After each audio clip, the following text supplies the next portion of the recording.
This is a News 12 Long Island Island Vote 2012 election debate.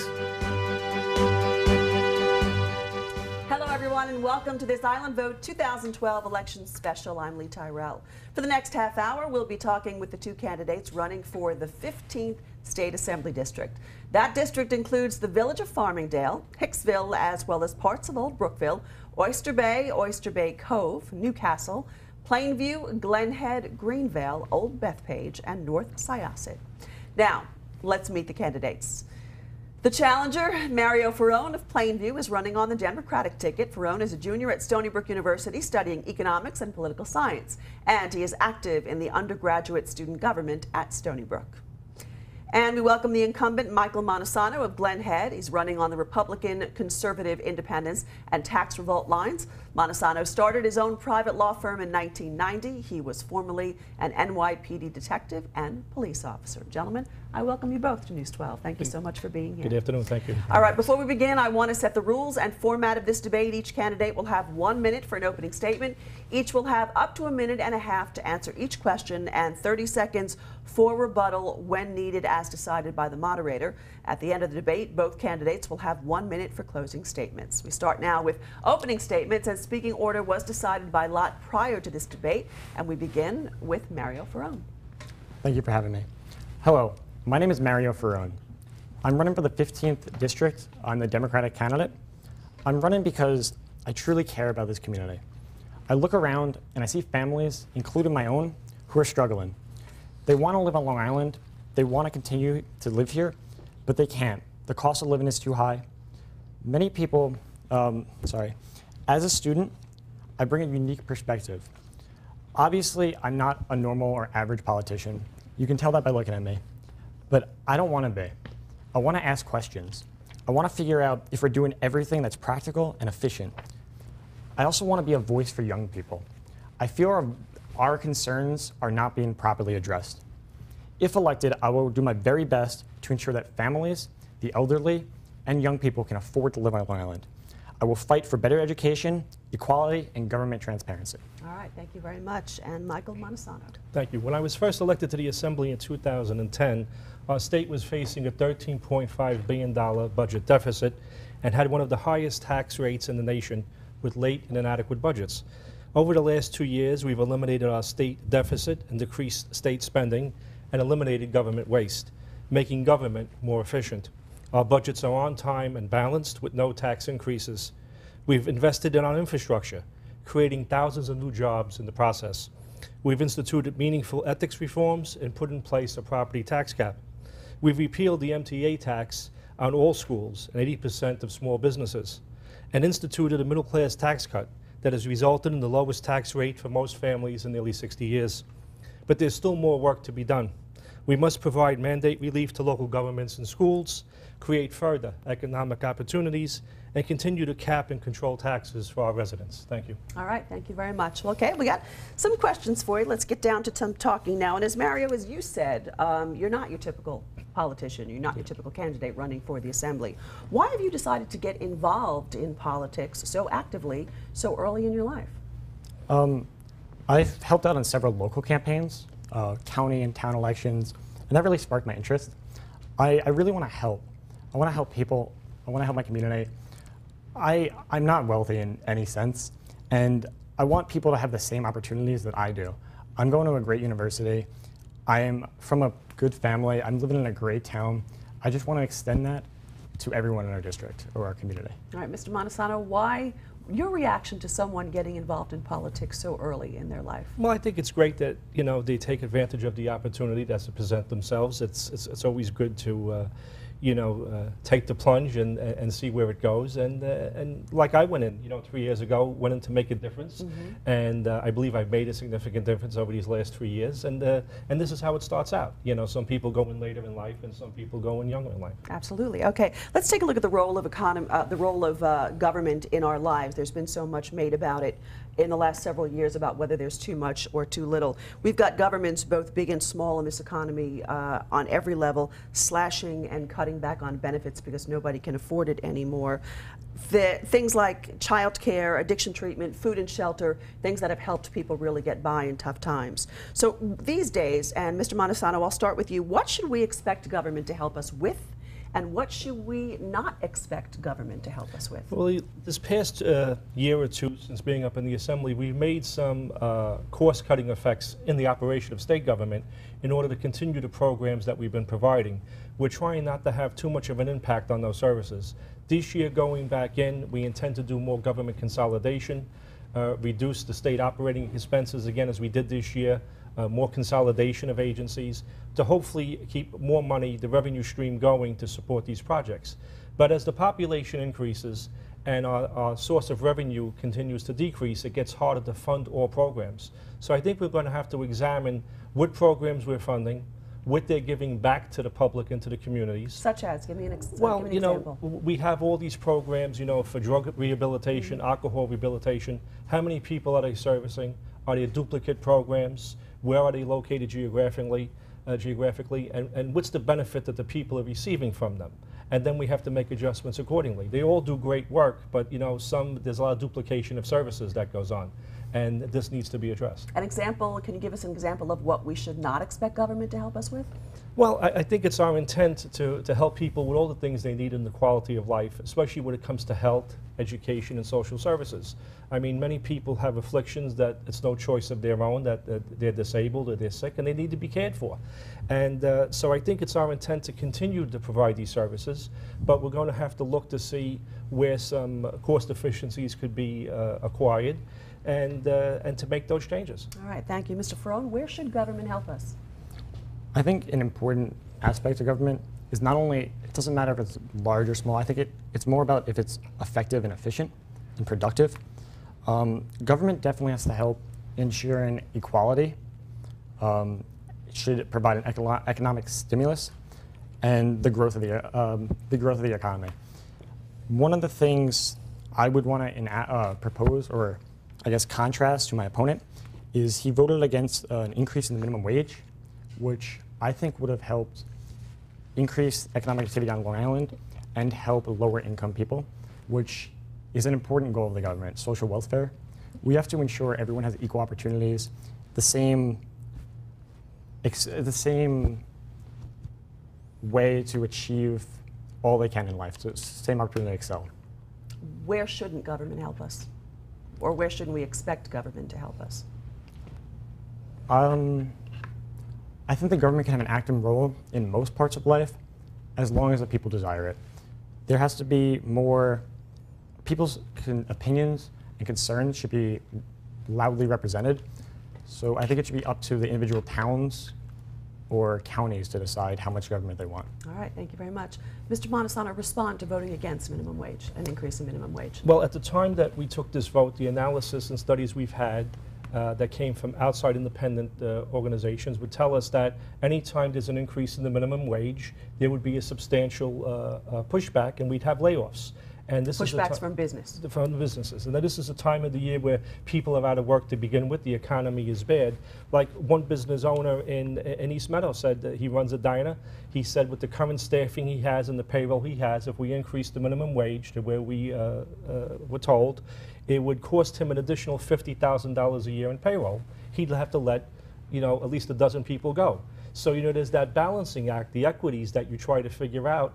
Do we keep it where it is and hope people could, you know, continue to make a living because we've reduced the tax bracket significantly for middle-income earners, and so you hope with those types of different changes you make and adjustments you make in income tax and different services that people can sustain themselves until opportunity comes to increase the minimum wage. So let me ask you one direct question: in a better economy, would you vote for an increase in the minimum wage? Most certainly.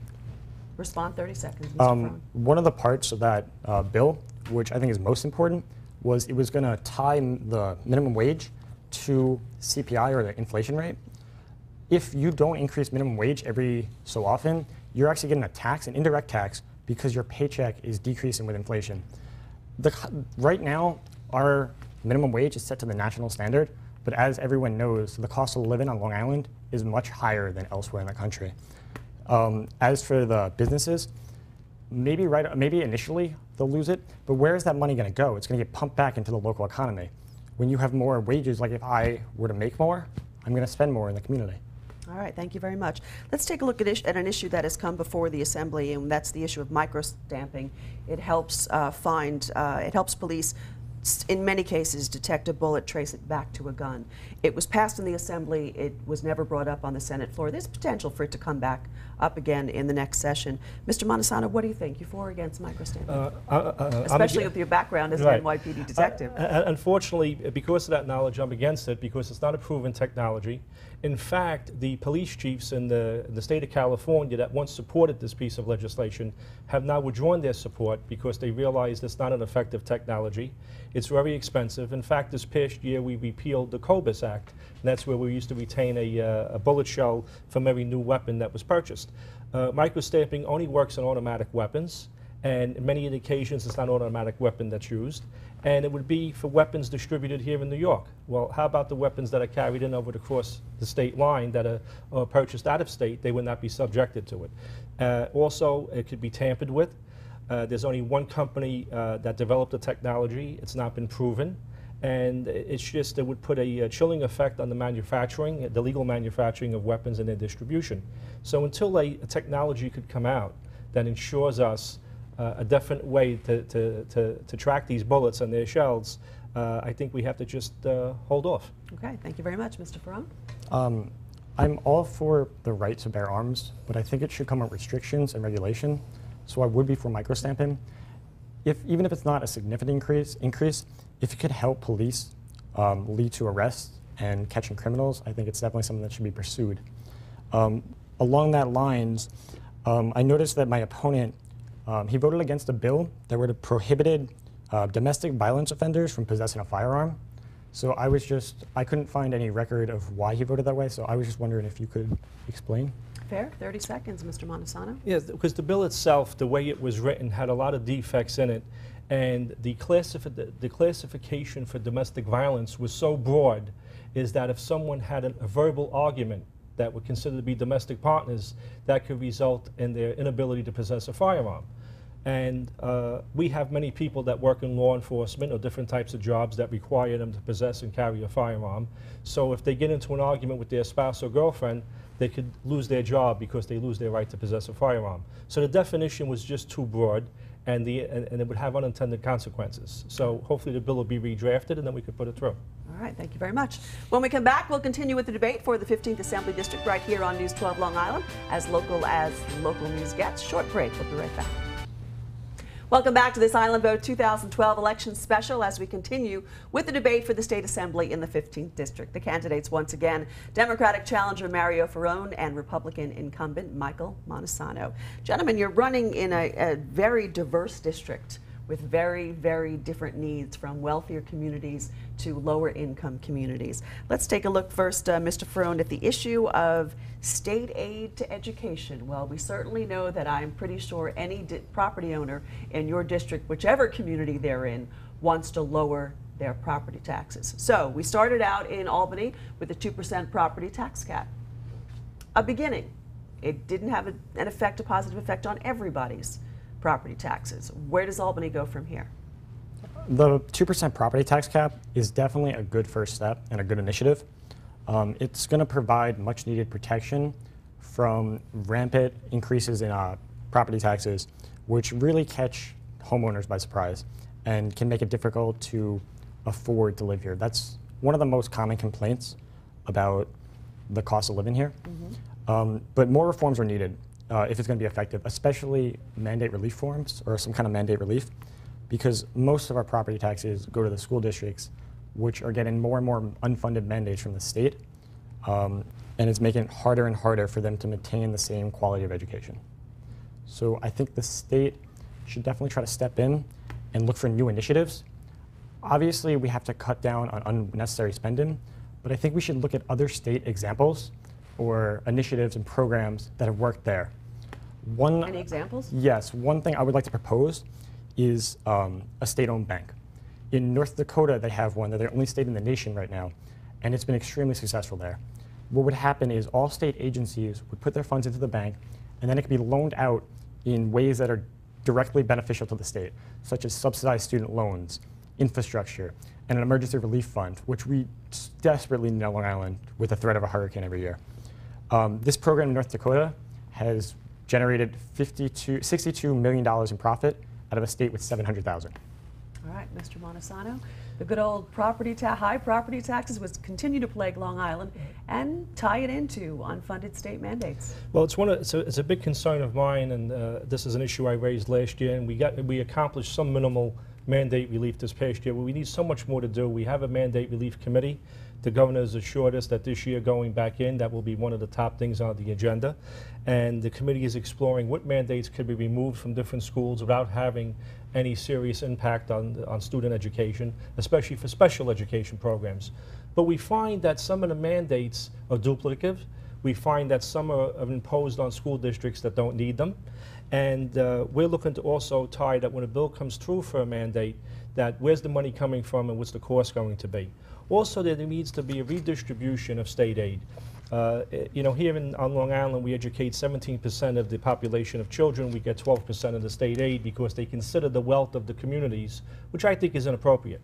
We also introduced a piece of legislation last year to require that all lottery proceeds be distributed to the school funds the way they're supposed to be. That surprises people when they find out that is not the case. That's correct, and they're only using it as a replacement of funds. So these are the different things we're working on. So a combination of schools spending less money, coupled with the mandate relief, plus some more aid appropriately given to the districts and not based on a wealth distribution, I think would help bring down the taxes for the homeowner. All right. Let's talk about one thing, Mr. Montasano, you mentioned in your platform, and that is the environment. You're concerned about keeping your district green. Yes. You know, we have a lot of issues going on, especially in Bethpage, which I cover a small percentage of. They have some serious environmental issues there. And in fact, I just passed a piece of legislation this year to give the Oyster Bay Water District the ability to drill a new well to provide more clean drinking water. We have to be more vigilant in the enforcement of our environmental laws. The penalties need to be substantially increased. And I think performance bonds have to be posted by these businesses that operate with environmental sensitivity for these cleanups. But I think we have to stop it before the damage occurs, and we have to police this. And because we don't have that much, you know, we try to keep a lot of open space, and I'm for keeping the open space on our waterways. But it's not plentiful in your district. No, it's not. And what we have to keep control of. So these are initiatives we're working on, and you know, we've had legislation that we've passed some, and we're still working on some, because as construction continues and development continues, the threat becomes higher as to the environmental problems. How do you balance the development in your district with the preserving the environment and keeping it green? Well, you know, in the town of Oyster Bay, especially in the town of Hempstead, they do a good job in the planning and zoning boards, you know, for making sure there's not overdevelopment. But it's just the type of development. You know, you don't want to frustrate businesses from opening. You want to have enough housing for seniors and for young people. So you have to couple that about where these things are located, what the environmental impact would be as far as trees we're removing, open space that we're removing, and the return benefit it has to the community. All right. Mr. Ferone, what are your green concerns for your district? I definitely am concerned with the environment. It's much harder after we build and start development to bring back our green space. But one of the things I am adamantly against is hydraulic fracturing in New York State. One of the reasons is because it threatens to contaminate the drinking water of all of New York City, which provides drinking water for about 22 million residents a day, sorry.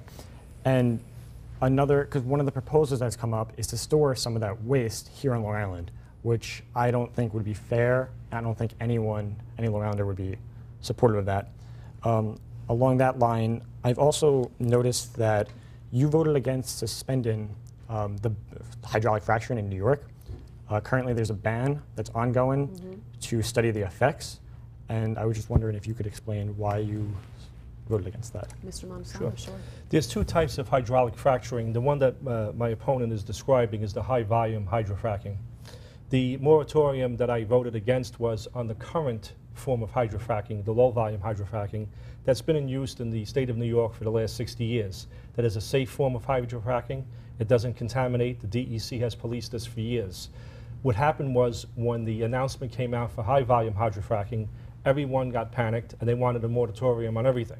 Well, we couldn't because permits were outstanding. Businesses had already commenced their drilling. Contracts were executed. So the moratorium that my opponent speaks about is for the regular low-volume hydrofracking. I am opposed to the high-volume hydrofracking. Okay. We're waiting for reports from the DEC and New York State Department of Health. The briefings I've been part of from Cornell University and from the hydrofracking companies themselves have enlightened me to the fact that I don't see this being so beneficial to the people of New York to take the risk that have to be taken in this type of environment. And the gas companies were very clear in saying that this doesn't give us cheaper natural gas. In fact, their intention is to ship the natural gas they extract from our grounds out of state and overseas for that market. So there is really no big benefit to New York except for the little jobs that it may create because they're all self-sustained, these companies. All right, Mr. Ferone, I'll give you 30 seconds to respond to that. Well, I do agree with this statement. It won't provide that much economic benefit to New York, so I am opposed to it. So that's about it. All right, gentlemen, thank you very much. I want to give you time now for your closing statements, and we will start with Mr. Ferone. Hi, I'm Mario Ferone. I'm running for the Democratic, I'm the Democratic candidate running for the 15th Assembly District. I ask for your support on Election Day.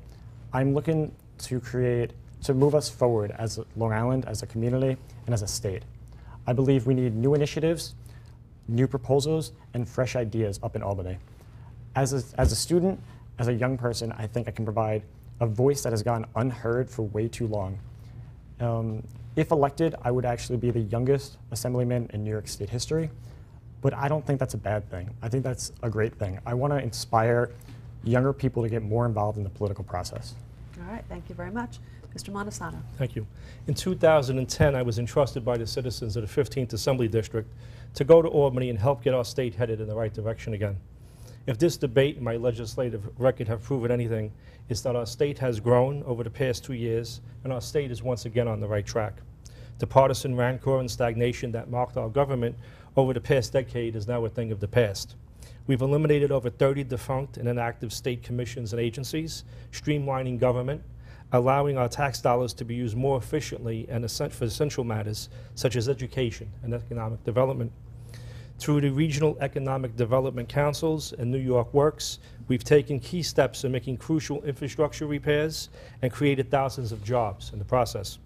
Once again, I ask for your support in the election this fall so I can continue to represent our communities that make Nassau County a great place to live, work, and raise a family. Thank you. Gentlemen, thank you very much. So there are your candidates, the Democratic candidate Mario Ferone and the Republican candidate Mr. Michael Montasano. I thank you both for taking the time to come in and share your views with us on what will help your district. Thank you. Thank you. Thanks for joining us, everyone. A reminder for you, Election Day is November 6th, so make sure to get out and make your vote count. If you're looking for more information about the candidates, all you have to do is log on to news12.com to stay up to date with all the local races. You can also follow us on our News 12 Politics Facebook page and on Twitter at News 12 LI, or search for Island Vote coverage with the Island Vote hashtag. Plus, watch all of our Island Vote 2012 debates and coverage on Channel 612. We've got a lot for you. I'm Lee Tyrell. Thanks for watching this election special on News 12 Long Island. As local news gets, please make sure to vote. Make your vote count.